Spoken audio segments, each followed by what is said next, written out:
17 Papua New Guineans caught in Indonesia over drug smuggling. Authorities confiscate counterfeit Pacific Games merchandise. And United Nations experts in Buka for ABG general elections.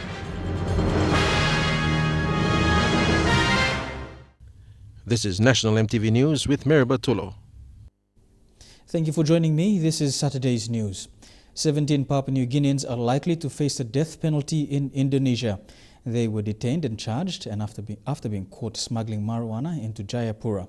Sundown Provincial Police Commander Robert Gesa, in an exclusive interview, has told MTV News the 17 are being detained at Sentani Prison. Quinton Alomp with this story. The 17 PNG men detained at Jayapura Sentani prison are likely to face death penalty under Indonesian law after being caught smuggling marijuana from the PNG-Indonesian border to West Papua district, then into Jayapura city. The Indonesian consul in Vanimo has informed the Sundown Provincial Police Commander Robert Gesa that the 17 will not be released back to PNG. PPC Gesa says one of the suspects, known to police, is a second-time offender who escaped from the same prison earlier on, charged with smuggling 20 kilograms of marijuana. The Sundown PPC will visit Sentani prison next week to collect statements from the 17 suspects for investigation purposes. Indonesia's constitution is still hard on drug smugglers. If the two Australian nationals currently facing similar charges and on death row are executed, then the 17 Papua New Guineans are likely to face similar sentences. Meanwhile, 13 other drug smugglers, believed to be on the same route to Jayapura, were caught by police and detained at Vanimo police cell. Marijuana trade is a big business in Jayapura. Quinton Alomp, National EMTV News. More than 800 boxes of toilet paper containing the Pacific Games logo were confiscated in Port Moresby yesterday following a raid by the Games Enforcement Unit. The boxes were removed from a property in Gordons. The raid follows a warning by the Games Organising Committee to manufacturers, distributors and resellers not to buy or sell products carrying the 2015 Pacific Games and Tura logos. At present, only the Games family of sponsors and approved stakeholders are allowed to use the Games trademarks. With students nationwide on their Term 1 holidays, concerns are being raised on whether the government can manage to pay out the full batch of tuition fee-free subsidies for Term 2 on time. Although Prime Minister Peter O'Neill gave an assurance that the government will address this issue on time, doubts still remain. Speculations on whether the government's tuition fee-free subsidy will be readily available on time for the second school term has grabbed media attention during the week. Prime Minister Peter O'Neill has reassured parents, teachers and students that he will address this issue.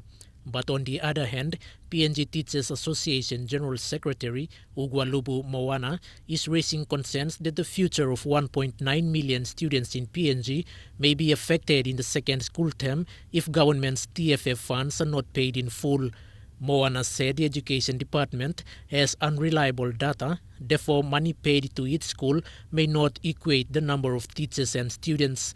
The government is challenged that the real problems of implementation of government policies are going to be derailed by lack of diligent strategies and diligent data to deliver.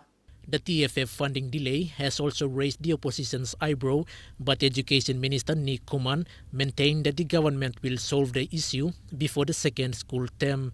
Very needy areas of expenditure like education, like health services, and cut down on unnecessary expenditure and concentrate on those very needy services. And we are disappointed when we see the education sector being affected, not even into the whole of the year. A primary school and 2 vocational training colleges in Madang have already sent off students.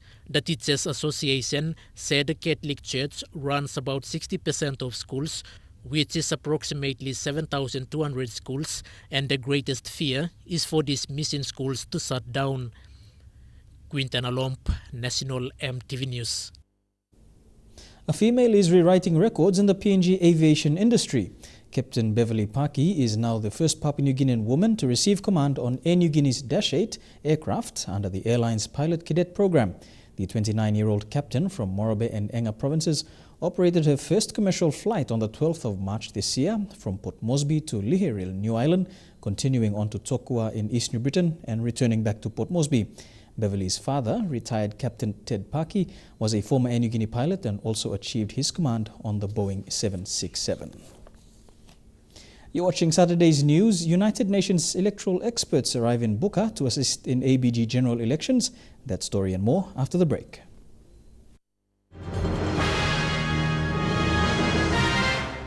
Welcome back to the news. 3 senior United Nations electoral experts will assist the Bougainville Electoral Commission in the conduct of this year's ABG general elections. Electoral advisor Ray Kennedy says the team will remain in the autonomous region during the election period and complement support provided by other development partners. Fabian Hakalitz files this report from Buka. United Nations has joined other development partners, Australia and New Zealand, providing technical assistance to the Bougainville Electoral Commission. UN will specifically provide support through the development of step-by-step prioritized electoral support plan, provision of technical guidance on implementing the support plan, coordinating the deployment of international observers. Training accreditation to journalists and women candidates is also vital. We'll be working on dispute resolution, electoral dispute resolution, making sure that there's at least a basic system in place to ensure that people who have serious questions regarding the conduct of the election have a defined process through which to address those concerns. UN support to Bougainville is vital as this year's Bougainville general election is crucial for referendum. A lessons learned exercise after the elections will be conducted. Whatever we can learn from whatever mistakes are made or shortcomings in these elections will help us make sure that elections are better and better in the future. Deployment of electoral experts is part of UN's wider support for the 2015 Bougainville general election as part of the national and autonomous Bougainville government's request for assistance. Fabian Hakalitz, National EMTV News, Buka. Deputy Opposition Leader Sam Basil is questioning the government on when the Independent Commission Against Corruption, or ICAC legislation, will be tabled in Parliament. Basil says nothing has eventuated since the Prime Minister Peter O'Neill made an announcement to establish ICAC in 2012. To date, nothing was delivered. The creation of ICAC is amongst a number of outstanding bills the government still needs to table in Parliament. Basil said it is important the government comes clean on when the bill will be brought to Parliament. Mr. Prime Minister, please bring the ICAC bill in the next sitting of Parliament, May 26, and let us put it forward. Don't be scared because you are the Prime Minister, you have to lead by example. The decision to establish the committee came days after the O'Neill-Dion government was sworn in as the ruling government in August of 2012. The ICAC bill, once tabled in Parliament, will have significant powers to investigate corrupt conducts within the public sector. However, the deputy opposition leader claims no steps were taken to discuss the bill in Parliament. We understand that the task force sweep chairman, Sam Coim, was supposed to be transferred from task force sweep to head the interim executive or interim executives of the ICAC.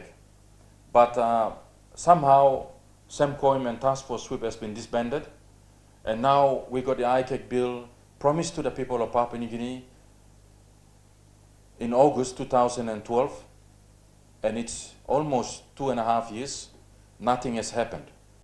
Basil is anticipating the bill will be discussed in Parliament in the May sitting. Takla Gunga, National EMTV News. The Supreme Court has restrained parties from interfering with Money Talks Limited over its properties in Ley, Morobe Province. Owner of Money Talks, Matthew Minape, says the court order is a relief after being in court for almost 18 years. The Supreme Court order is effective as of the 8th of April 2015. Matthew Minape's struggle in court battles over land issues in Ley is slowly seeing some light. This week, his business Money Talks Limited was granted restraining orders by the Supreme Court. The court order prevents anyone from interfering with Money Talks Limited, including demolition exercise on its properties. All the laws, all the approvals we've seen that there's a relief and justice has prevailed.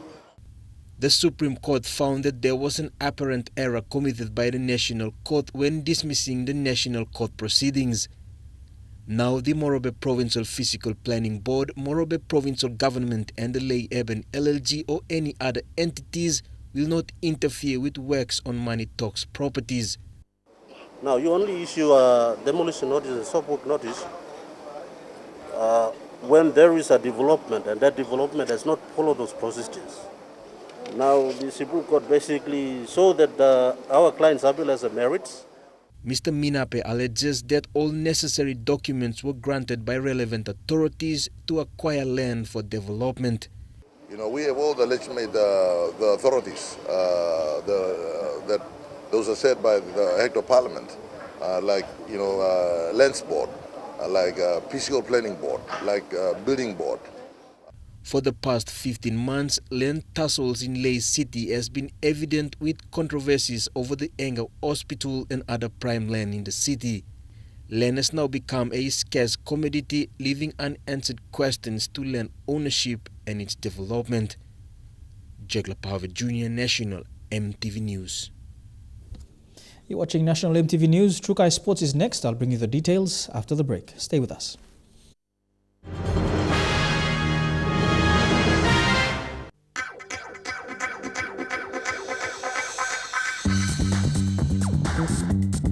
Trukai Sports.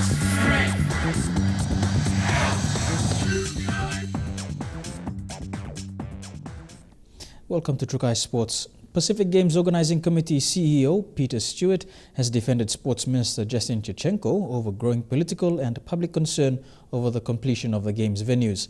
It comes a day after Deputy Opposition Leader Sam Basil asked government and Minister Chichenko to reveal their plans to facilitate the Games if the venues aren't completed on time.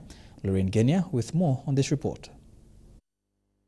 In response to the growing concerns, particularly the issue on the completion and use of the Sir Hubert Murray Stadium, Chief Executive Officer of the Games Organising Committee, Peter Stewart, regarded the stadium as an important venue and has again given the GOC's assurance. No, that's not true. Sir Hubert Murray is a very important venue that's going to be used during the Games period. This comes after Deputy Opposition Leader Sam Basil raised concerns on the completion of venues. Drove past Sir Hubert Murray Stadium.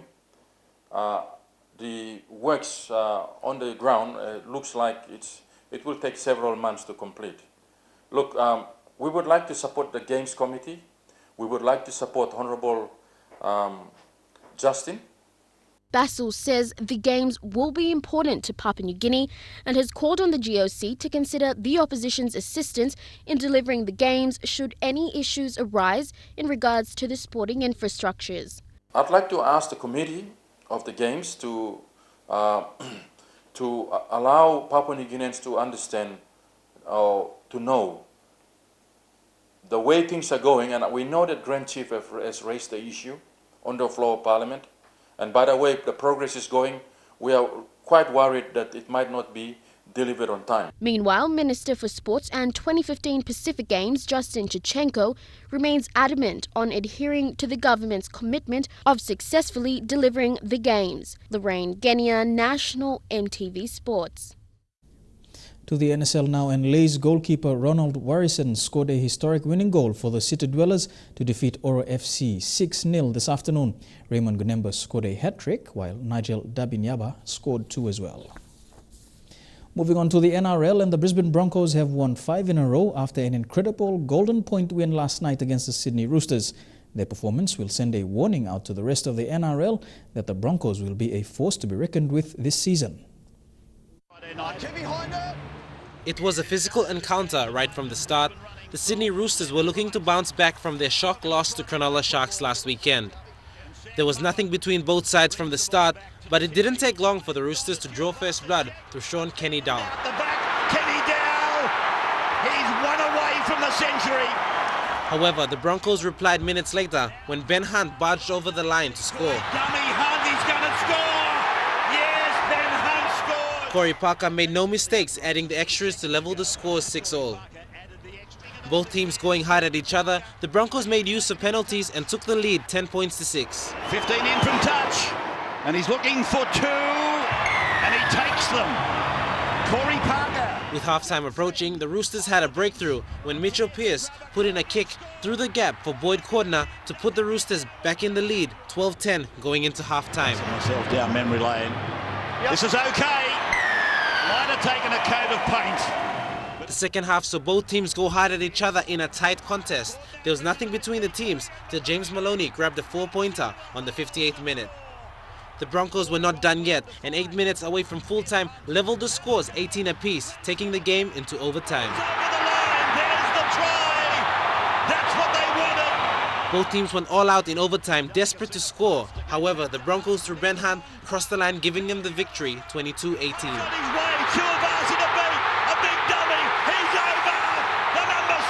Dion Kombeg, National, MTV Sports. And that's all we have for Trukai Sports tonight. The weather details up next.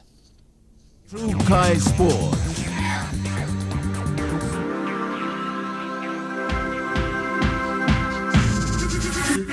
Trukai Sports.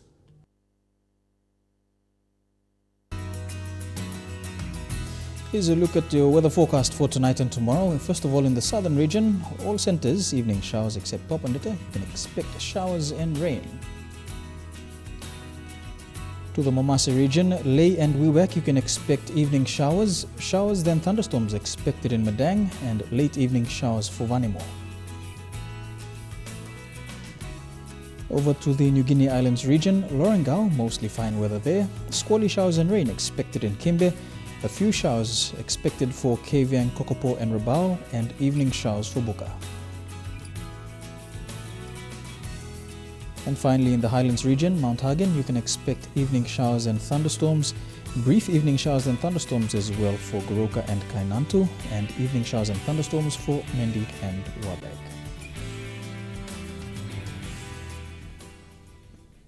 Before we go, recapping our headlines.